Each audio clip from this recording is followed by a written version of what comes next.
Hi there, this is Erin from Crafts Everywhere. Today I'm going to show you how to seam the sides of the Breathe Deep sweater. I'm going to show you with contrasting yarn so that way you can see where the seam is going. So I have both of my panels facing towards each other, so the knit sides are facing together and then your purl sides are on the outsides here. Now I'm gonna flip this so you can see the sides easier.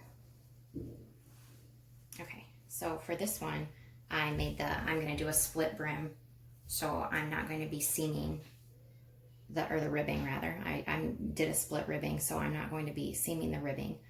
So I'm just going to attach the yarn here, right at the top of the ribbing. And then here you can see the braid that's running up the side of this panel. So you'll have a braid on just one side of your panels on either side of the sweater.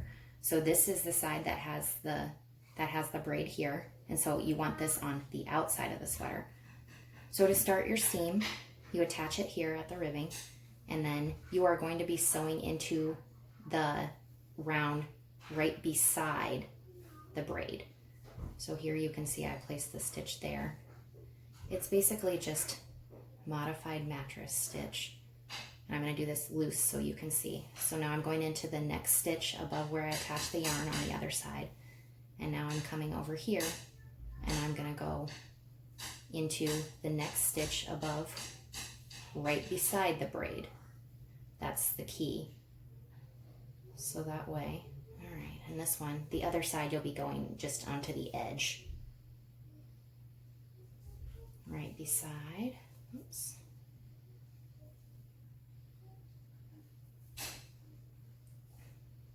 I'll go up just a little bit so you can see how it works a little bit better. And then you'll just be doing this seam all the way up to the place that you have marked for where to stop for your sleeves on whichever size you're working on. Okay, there we go. So I've got it just a little bit and you can see how it's supposed to look. And then I'll pull it tight so you can really see. So even with the white, you really can't see it. And then that's what it looks like from the inside, just kind of a nice flat seam. And then on the outside, you can see, there we go, we'll pull the white tight again. There's the braid sticking out there. And then even with the white contrast, you really can't see. So it makes a really nice invisible seam that goes underneath of the braid. And so that is how you seam the sides. Thanks for watching.